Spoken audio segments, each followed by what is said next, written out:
Interview politique d'Europe 1, Jean-Pierre Elkabbach, vous recevez le président du groupe des Républicains à l'Assemblée nationale, Christian Jacob. Messieurs, c'est à vous. Je lui dis d'abord bienvenue, Christian Jacob, bonjour. Merci, bonjour. Alors, récidiviste?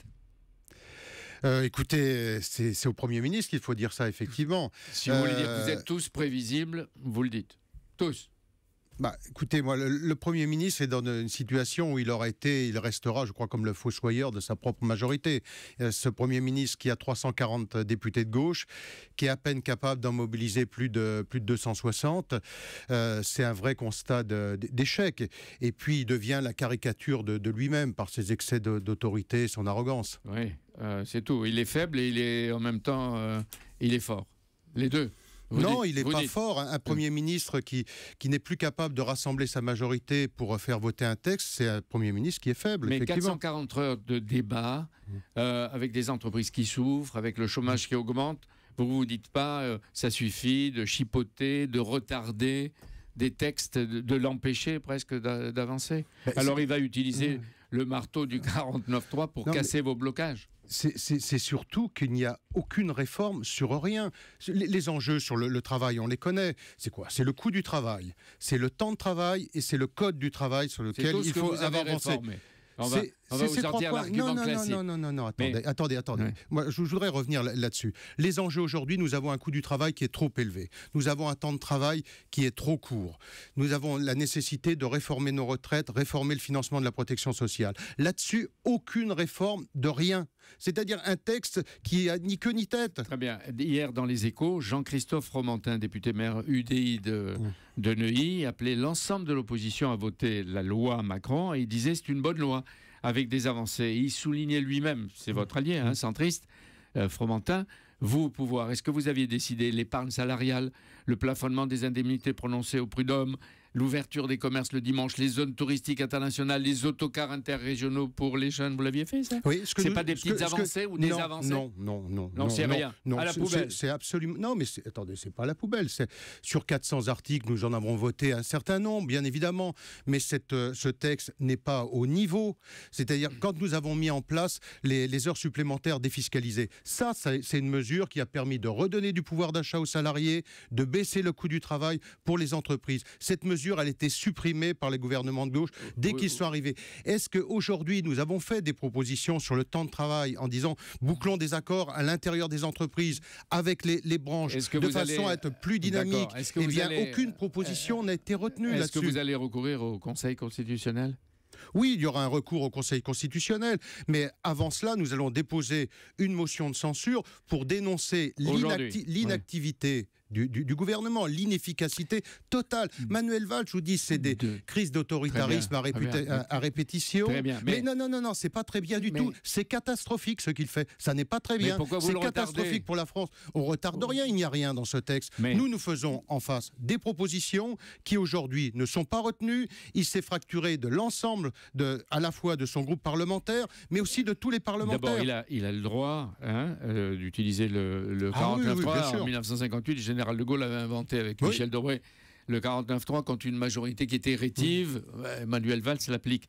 Mais est-ce que vous voulez démontrer, vous, les Républicains et peut-être les centristes, que vous êtes les rois de la gesticulation qui est stérile et d'autre part, qu'il n'y a pas de majorité alternative? Parce que la motion de censure, c'est encore un coup d'épée dans l'eau. Attendez. Si on part sur votre raisonnement, il n'y a plus de démocratie. C'est-à-dire qu'à partir du moment où on est dans l'opposition, on doit rester chez soi. Votre raisonnement, c'est pas ça. Votre raisonnement, c'est de dire vous restez chez vous et ça ne sert à rien de contester. Donc moi, je crois que la démocratie doit vivre et au contraire, nous avons besoin de déposer cette motion de censure de façon à faire des contre-propositions et à mettre le doigt sur l'inefficacité totale du gouvernement actuel. Mais est-ce que vous ne voulez pas démontrer aussi que Manuel Valls, vous l'avez dit tout à l'heure, après Poitiers, après Berlin, c'est un réformiste têtu ou entêté, costaud, et d'autre part que les Républicains et les UMP d'avant, d'il y a 4 mois, c'est exactement la même chose. C'est du pareil au même. Mais Manuel Valls est réformiste de quoi? Expliquez-moi, citez-moi une réforme qu'il a menée. Aucune réforme. Les chiffres du chômage, semaine après semaine, explosent. Absolument rien n'a été fait. On peut tous les 6 mois, le président de la République ou le Premier ministre nous annonce que la courbe va s'inverser. Ça fait 3 ans que ça dure.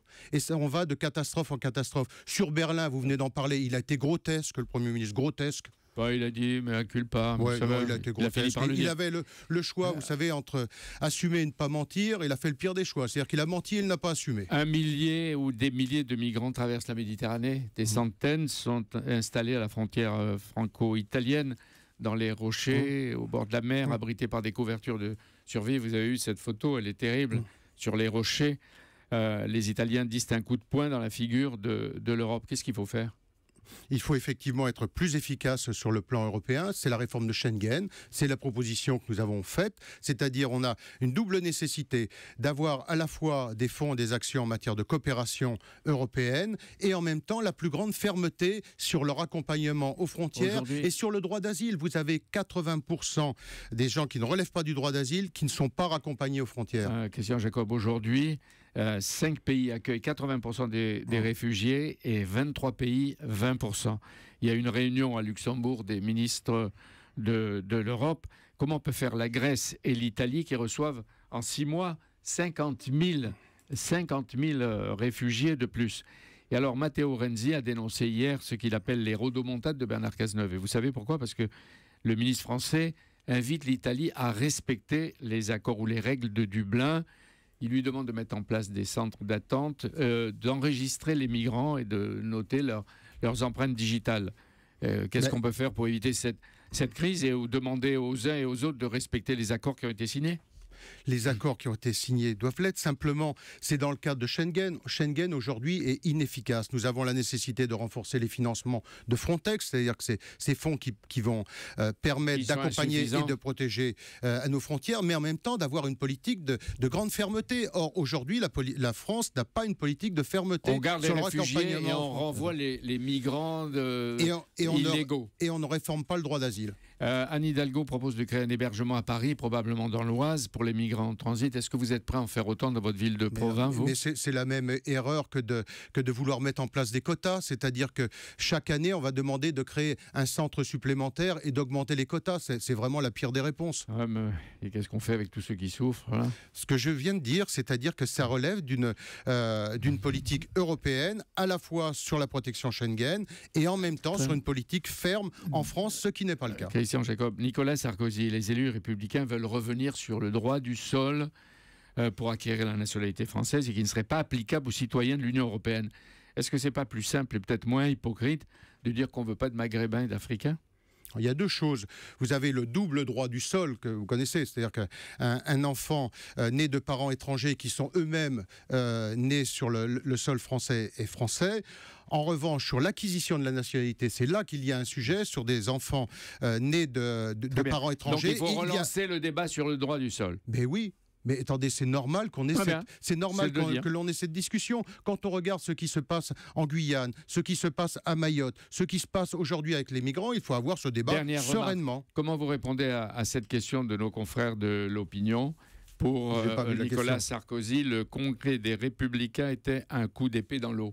C'est une formidable réussite, le Congrès des Républicains. Ça s'est traduit ce week-end avec les résultats aux municipales où partout les candidats républicains ont augmenté leurs résultats par rapport à il y a un an. Donc tout va bien. Merci beaucoup, écoutez, Christian ça marche Jacob. plutôt bien.